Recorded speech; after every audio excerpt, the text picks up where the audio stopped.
BA, BCom, BSc, MA, MCom करें विश्व की सबसे बड़ी यूनिवर्सिटी इग्नू से। सॉल्व असाइनमेंट्स और गाइड बुक्स प्राप्त करें। संपर्क करें Mahakal computers, DAV PG college के पास, पंच मंदिरा मोड़ से दाहिने, सिवान।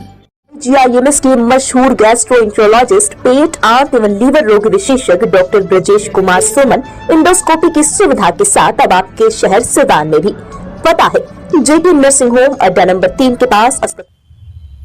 नमस्कार, न्यूज इंडिया तक देख रहे हैं आप। मेरा नाम फहीम खान है। साथ में हमारे साथ जीरादेई के विधायक अमरजीत कुशवाहा है। अपनी बात बेबाकी से सदन में भी उठाते हैं और सड़क पे भी जब किसी के खिलाफ उतरते हैं, सरकार के अलग अलग नीतियों के खिलाफ जब उतरते हैं तो बेबाकी से अपनी बात रखते हैं। खास बातचीत करेंगे। उससे पहले बता दें कि JP विश्वविद्यालय की बात करें तो सिवान गोपालगंज के बच्चों को कई सारी परेशानियों का सामना करना पड़ता है, जिसमें से दो बड़ी समस्या है। वो समस्या ये है कि एग्जाम देने जो PG के बच्चे जाते हैं उन्हें परेशानियों का सामना करना पड़ता है, और दूसरा चीज जो है ग्रेजुएशन की बात कर ले तो 3 साल की पढ़ाई जो है 5 साल में पूरी की जाती है। इस तरह का कई सारा मसला है जिसको लेकर के विधायक जी ने सदन में आवाज उठाया है। इनसे बातचीत करेंगे और इन्होंने मुख्य रूप से इस मुद्दे को उठाया है कि PG के जो बच्चे हैं उनका जो एग्जाम है वो यूनिवर्सिटी में जाकर के देते हैं। इससे बच्चों को परेशानी होती है। गोपालगंज, भोरे काटिया या फिर अलग अलग जगहों से जो बच्चे जाते हैं उन्हें लगभग 100 किलोमीटर से ज्यादा पड़ जाता है छपरा जाने में। परेशानियां बहुत सारी होती हैं, छात्राओं को भी परेशानी होती है। इसी पे बातचीत करेंगे। विधायक जी, सबसे पहले आपका बहुत बहुत स्वागत है। मेरे तरफ से आपके सभी दर्शकों को नमस्कार, प्रणाम, और आपको भी धन्यवाद। सबसे पहला सवाल ये कि सदन में आपने पिछले दिनों आवाज उठाया है कि JP विश्वविद्यालय की ये कमी है कि बच्चों को, छात्र छात्राओं को सिवान और गोपालगंज से बुला करके छपरा में एग्जाम लिया जाता है। अगर वो एग्जाम मुख्यालय में ही हो जाए तो बेहतर होगा। इसको लेकर के क्या सरकार कुछ इस पे कदम उठा पाएगी क्या? देखिए, सदन में मेरा एक प्रश्न था इसको लेकर के, और पटल पर भी आया था। हमने मांग उसमें उठाया था, मंत्री जी से पूछा था कि सिवान और गोपालगंज में भी अंगीभूत डिग्री कॉलेजेज हैं जो JP यूनिवर्सिटी के अंतर्गत आते हैं, तो यहाँ पर मैंने PG के बच्चों का एग्ज़ाम लेने में क्या दिक्कत है। यहाँ लेने से उनकी सुविधाएं बढ़ जाएगी। दूसरी जो बात उसमें सबसे गंभीर है कि छपरा में रेलवे स्टेशन से लगभग 6-7 किलोमीटर दूर, एकदम माने शहर से आउटसाइड में विश्वविद्यालय है। तो वहाँ या तो बच्चे ऑटो से जाते हैं, और नहीं तो कभी कभी स्थिति यह होती है कि संध्या हो जाने के बाद एग्ज़ाम देकर लौटते समय में कोई साधन नहीं मिलता है, तो काफ़ी परेशानी, और ख़ास करके छात्राओं को काफ़ी परेशानी का सामना करना पड़ता है। कई बार हम लोग देखते हैं कि यहाँ ट्रेनें जो है लेट हो जाती है, ट्रेन कैंसिल हो जाती है, तो बच्चों का एग्ज़ाम छूट जाता है। तो ये एक गंभीर समस्या है, और ये भी बात सही है कि दूरी जो है JP यूनिवर्सिटी की गोपालगंज के खासकर भोरे से 160 किलोमीटर के करीब है। तो इतना दूर से बच्चे जो है सिवान आते हैं, सिवान से ट्रेन से छपरा जाते हैं, फिर छपरा से उतर करके यूनिवर्सिटी में एग्ज़ाम देने जाते हैं।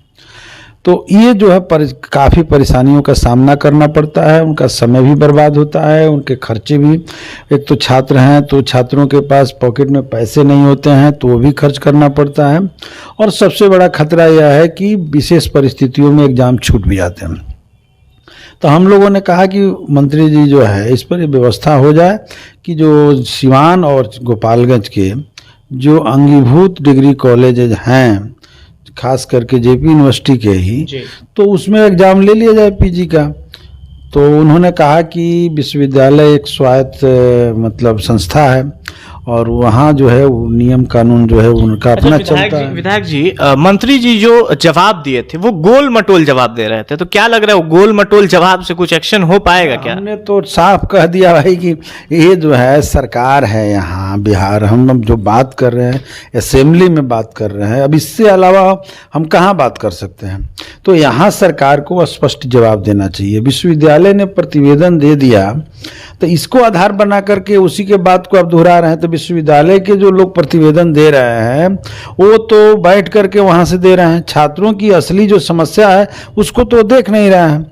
इसलिए ये हमने साफ साफ कह दिया कि अगर सरकार के पास ताकत है, औकात है, तो सरकार जो है निर्देश जारी करे। और हमने देखा कि बाद में माननीय स्पीकर साहब ने भी इसको गंभीरता से लेने को सरकार को डायरेक्शन दिया और उन्होंने स्वीकार भी किया कि बच्चों को बहुत परेशानी है, काफ़ी परेशानियों का सामना करना पड़ता है, इसमें कोई दो राय नहीं है, और खर्चे भी काफ़ी करने पड़ते हैं। और वही सीवान में हो जाए तो बच्चे जो है बाइक से आकर के एग्जाम दे करके घर लौट जाएंगे, और ख़ास करके छात्राएं कभी भी आकर के आसानी से एग्ज़ाम दे करके चली जाएगी।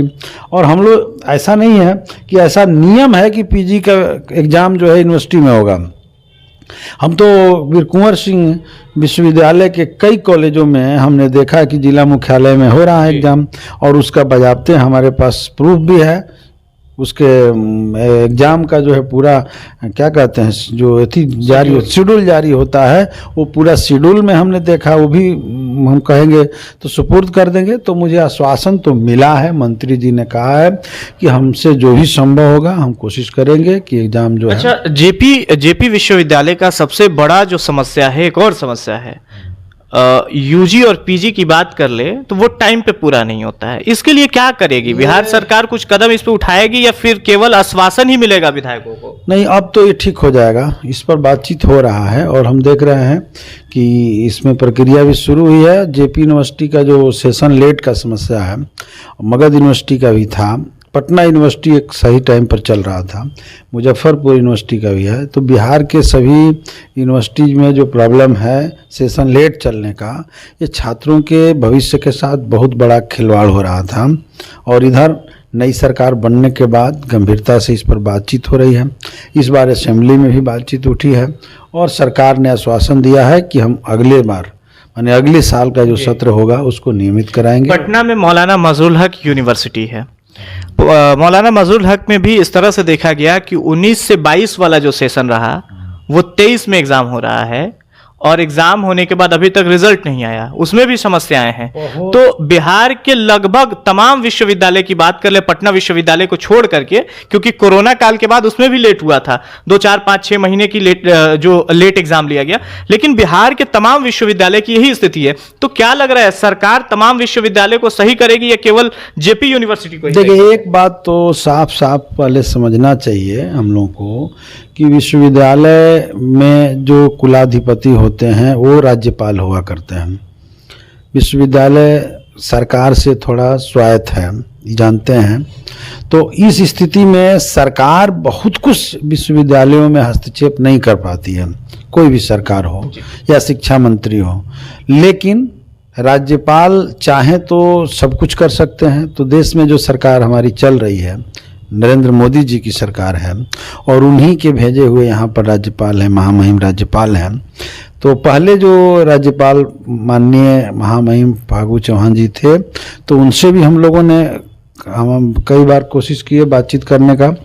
और इधर जो है नए राज्यपाल महोदय का आगमन हुआ है हमारे यहाँ हैं, तो हम लोग उनसे भी मिल करके कोशिश करेंगे कि माने सभी विश्वविद्यालयों में छात्रों के भविष्य को ख्याल में रखते हुए जिंदगी से जुड़ा हुआ प्रश्न है, निश्चित तौर पे शिक्षा व्यवस्था को ठीक करने के हिसाब से यह जरूरी कदम होगा और राज्यपाल महोदय इस पर उठावें।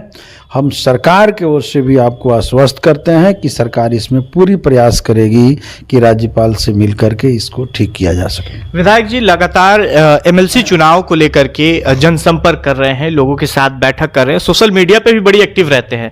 जहां बैठते हैं वहां का फोटो और वहां का मामला जो होता है उसे आप शेयर जरूर करते हैं। देखा जा रहा है कि फेसबुक के माध्यम से ये देखने को मिल रहा है कि लगातार अलग अलग जगहों पर आप बैठ रहे हैं और महागठबंधन के उम्मीदवार के हक में वोट देने की अपील कर रहे हैं। 31 मार्च को मतदान होने वाला है, कैसा लग रहा है, माहौल कैसा है इस बार का? देखिए, बिहार के माने बिहार विधान परिषद सारण स्नातक निर्वाचन क्षेत्र और बिहार विधान परिषद सारण शिक्षक निर्वाचन क्षेत्र, दोनों चुनाव 31 मार्च को होना है। और दोनों का नामांकन में भी मैं शामिल हुआ था। हमारे महागठबंधन के संयुक्त उम्मीदवार जो अभी वर्तमान एमएलसी हैं वीरेंद्र नारायण यादव जी, और शिक्षक निर्वाचन क्षेत्र के जो उम्मीदवार हैं माननीय केदार पांडे जो अभी नहीं हैं, एक्स एमएलसी रहे हैं और लंबे समय तक हमारे शिक्षक बंधुओं का नेतृत्व करते रहे और शिक्षकों का प्रतिनिधित्व जो है विधान परिषद में करते रहे हैं, उनके सुपुत्र आनंद पुष्कर जी हैं। ये दोनों लोग चुनाव मैदान में हैं। एक तरफ बीजेपी भी अपना उम्मीदवार खड़ा की है। हम लोग, हमारा खास करके एक प्रयास है कि महागठबंधन के उम्मीदवार काफ़ी मतों से जीत हासिल करें। इसलिए ज़रूरी है कि हमारे देश में अभी भारतीय जनता पार्टी की नरेंद्र मोदी सरकार ने हमारे देश के संविधान और लोकतंत्र पर हमला बोल दिया है, और राहुल गांधी वाली घटना में पूरी बातें साफ हो गई है कि भारतीय जनता पार्टी इस देश में लोकतंत्र की खुलेआम हत्या कर रही है। और यहाँ तक कि देश में पहले नारा दिया कि कांग्रेस मुक्त भारत बनाओ, अब नारा उसका जो है विपक्ष मुक्त भारत, माने कोई विपक्ष नहीं रहे, कोई विरोध का आवाज नहीं रहे। अच्छा विधायक जी राहुल गांधी की सदस्यता रद्द कर दी जाती है। उनका कहना बस यही होता है कि जिसके सरनेम होते हैं मोदी वो चोर होते हैं, इसके लिए उनकी सदस्यता चली जाती है। और जो भारतीय जनता पार्टी के नेता जो होते हैं भड़काऊ भाषण देते हैं और वो ये कहते हैं कि जो आतंकवादी होते हैं वो मुसलमान होते हैं, या जो मुसलमान पकड़े जाते हैं उसे वो आतंकवादी घोषित कर दे, उनके ऊपर कोई कार्रवाई नहीं होगी क्या? उनकी सदस्यता रद्द नहीं की जाएगी? देखिए, एक बात तो अभी पहले मैं वही पूरा कर दूं, तो इसको जो देश में इन्होंने अभियान चला रखा है उस अभियान के खिलाफ हम सिवान के सारण के पूरे क्षेत्र के जिसमें कई जिला आते हैं सभी मतदाताओं से हम आग्रह करेंगे, अपील करेंगे आपके इस चैनल के माध्यम से कि ऐसी ताकतों को आप परास्त करें। ये हमारे बिहार के लिए ज़रूरत है, जिसकी शुरुआत हम लोगों ने 9 अगस्त को कर दिया है। जो ऑपरेशन लोटस के माध्यम से भारतीय जनता पार्टी पूरे देश में ईडी और सीबीआई के जरिए डरा करके और अडानी से पैसा लेकर के पैसों के बल पर पूरे देश के सरकारों को बदल रही थी, जीती हुई सरकारों को ढा करके अपनी सरकार बना रही थी, माने लोकतंत्र को रौंदने की कोशिश कर रही थी। उसको रोकने का काम हम लोगों ने किया। एक हम कहते हैं कि ऑपरेशन लोटस का ही बिहार ने ऑपरेशन करके महागठबंधन का नया सरकार बना दिया। तो इससे पूरा देश देख रहा है और इसी रास्ते पर चलने की दिशा में बढ़ रहा है। भारतीय जनता पार्टी के जो मुखिया हैं, देश के जो मुखिया हैं हमारे माननीय नरेंद्र मोदी जी, वो काफ़ी भयभीत हो गए हैं, वो डर गए हैं। हमने देखा कि संसद के भीतर जो तस्वीरें उभर करके सामने आई, राहुल गांधी जी बोलना चाहते थे। हिंडनबर्ग के रिपोर्ट के आने के बाद यह बात साफ हो गई है कि अडानी बड़े पैमाने पर जलसाजी करके और मोटी रकम इस देश को लूटने की कोशिश किया है, लूटा है, और देश के बड़े माने दुनिया के तीसरे नंबर के पूंजीपतियों की श्रेणी में शामिल हो गए थे। आज जो है उनका शेयर लगातार गिर रहा है। उस रिपोर्ट के आने के बाद वो 33वें नंबर पर दुनिया के पूंजीपतियों के रूप में पहुंच गए हैं। तो ये बात जब आ गई है सामने, तब भी हमारी सरकार जो है उसका कितना घनिष्ठ रिश्ता है कि अडानी के नाम लेते ही वो भड़क जा रहे हैं, उनको बोलने नहीं दिया जा रहा है। पार्लियामेंट में जो बात अडानी के नाम के साथ मोदी का नाम जोड़ करके माननीय राहुल गांधी जी बोले हैं, उसको हटा दिया गया। संसद के पूरे माइक को म्यूट कर दिया गया, आवाज़ नहीं सुना मैंने ख़त्म कर दिया गया। ये पूरी जो कोशिश हो रही है लोकतंत्र की हत्या करने की, और इसी की अगली कड़ी में एक उभरते हुए देश के माने संघर्षशील नेता के चेहरा के रूप में राहुल गांधी जब सामने आ रहे हैं और घोटाले को सामने लेकर के आए। अभी हम सुन रहे हैं कि LIC, SBI और पेंशन की जो सही है वो सब को सब जो है अडानी को दिया जा रहा है। इसको उन्होंने उठाया तो आज हम देखें कि उनकी सदस्यता भी खारिज करवा दिया गया। कोर्ट का हवाला दे करके। हमारे देश में पहली बार मैं देख रहा हूं कि जितने संवैधानिक संस्थान है उसका राजनीतिक इस्तेमाल मोदी सरकार के आने के बाद हो रहा है। और नहीं तो अगर ये लोग कह रहे हैं कि कोर्ट ने सजा दिया है, तो मैं पूछना चाहता हूं कि ठीक है, कोर्ट ने सजा दिया, हालांकि कोर्ट ने जिस तरीके से तत्परता दिखाई, संसद में घटना होती है, जो आदमी केस करता है वही आदमी जाकर के केस को स्टे करवाता है, और फिर जब संसद में बात आती है और राहुल गांधी चुप नहीं रहते हैं तो फिर जाकर के स्टे हटा लेता है, हाई कोर्ट से डायरेक्शन आती है, तब जाकर के बहुत जल्दी केस का निपटारा करके राहुल गांधी की सजा हो जाती है। और उसमें मैक्सिमम जो सजा होता है, माने आज तक किसी भी केस में मैक्सिमम सजा तो इसलिए भी नहीं होता कि सब कुछ जो है एकदम फैक्ट के आधार पर तो बैठता नहीं, और मानहानि के केस में तो आज तक सजा किसी को इस तरह हुआ ही नहीं, सिर्फ कुछ दाएं बाएं करके मामला खत्म हो जाता है। और कितने नेता लोग, मोदी जी खुद, इनके कई नेता, अनुराग ठाकुर जिस तरह से ललकार रहा है, आपने ठीक उठाया, और दंगा इस तरह जिस तरह से इन लोगों ने भड़काया, पूरे देश में कई बार इन लोगों ने अपमान किया। यहाँ नीतीश जी के डीएनए में दोष है, ये क्या है? ये नीतीश जी का अपमान नहीं हुआ, ये सब कुछ इन लोगों ने बोला।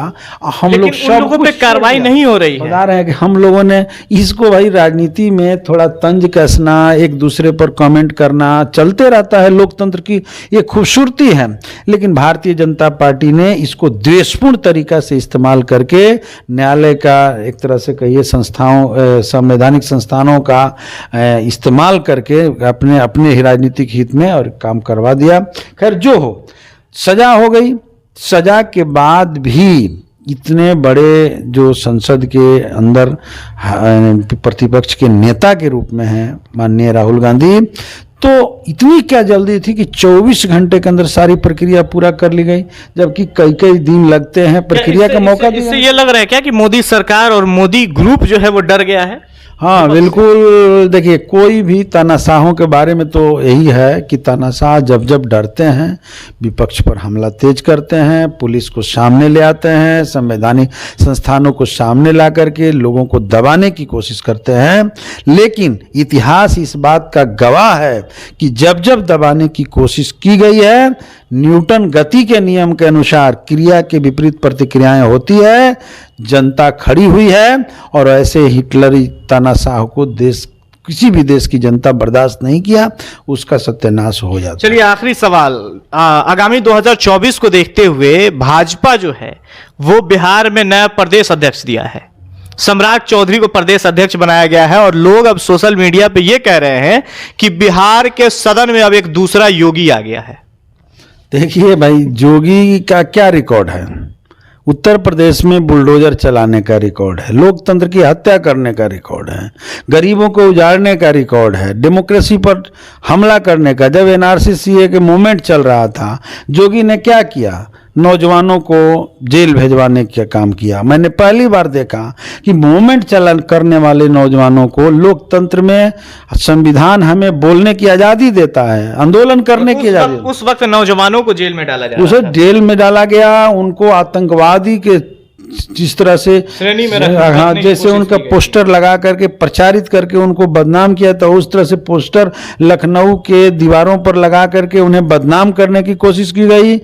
और इस तरह कैसे पूरे उत्तर प्रदेश के अंदर लोकतंत्र की धज्जियां उड़ाने वाला जो मॉडल है, वो बिहार इसको कभी बर्दाश्त नहीं कर सकता।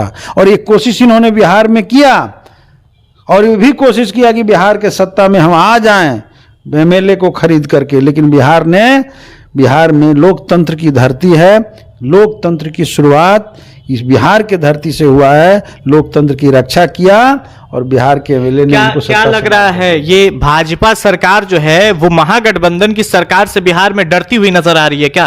क्योंकि आगामी 2024 में लोकसभा चुनाव होने वाला है, और उससे पहले एक तोहफे के तौर पे भारतीय जनता पार्टी बिहार में अपना प्रदेश अध्यक्ष जो है कि सम्राट चौधरी को बनाती है, और फिर विधानसभा चुनाव होता है, उनके नेतृत्व में चुनाव लड़ा जाएगा। तो क्या लग रहा है, कहीं ना कहीं बौखला गई है क्या भारतीय? तोहफा क्या भाई, प्रदेश अध्यक्ष संगठन का काम, हर पार्टी अपना संगठन के नेता चुनता है, बनाता है। सम्राट चौधरी में ऐसा कौन सा आकर्षण का गुण है? क्या उनकी काबिलियत है, क्या सम्राट चौधरी का क्या हिस्ट्री है बिहार के निर्माण में? है ना कि वो पार्टी चेंज कर करके भाजपा तक पहुंचे। ये तो है इसलिए हम कह रहे हैं कि सम्राट चौधरी का प्रयोग जो लोग कर रहे हैं, बिहार की जनता इसको कहीं से भी स्वीकारने नहीं जा रही है। सांप्रदायिक फासिस्ट ताकतों की ये धरती नहीं है, ये लोकतंत्र की धरती रही है और यहाँ हमेशा समाजवादी ताकतें, कम्युनिस्ट आंदोलन रहा है। इस धरती पर आरएसएस भाजपा का दाल गलने वाला नहीं है। वो चाहे जितना भगवा पगड़ी बांध लें, जितना भी जो है सांप्रदायिक माहौल बनाने की कोशिश कर लें, जनता बिहार की स्वीकार नहीं करेगी। और आगामी 24 के चुनाव में मोदी को देश तो जवाब देगा ही। आज जहां पर देश को ले गए हैं वो पूरा देश के विपक्षी ताकतें एकजुट हो रही है, तमाम पार्टियां एकजुट हो रही है, छोटे छोटे दल एकजुट हो रहे हैं, तो देश तो जवाब देगा ही। बिहार सबसे आगे बढ़ करके जवाब देगा और मोदी को बिहार की धरती से सफाया हो जाएगी। चलिए, बहुत बहुत शुक्रिया। अमरजीत कुशवाहा जी थे जो कि सिवान से जीरा विदई के विधायक हैं। अपनी बात बेबाकी से रखते हैं और सबसे ज्यादा बात कर ले कि बिहार में नया प्रदेश अध्यक्ष मिला है भाजपा को, सम्राट चौधरी। सम्राट चौधरी के प्रदेश अध्यक्ष बनने पे इन्होंने क्या कुछ कहा है, आप और आपकी क्या कुछ प्रतिक्रियाएं हैं, कमेंट बॉक्स में जरूर दें। अगर फेसबुक पे देख रहे हैं तो पेज को लाइक करें, यूट्यूब पे देख रहे हैं तो चैनल को सब्सक्राइब करें। बहुत बहुत धन्यवाद।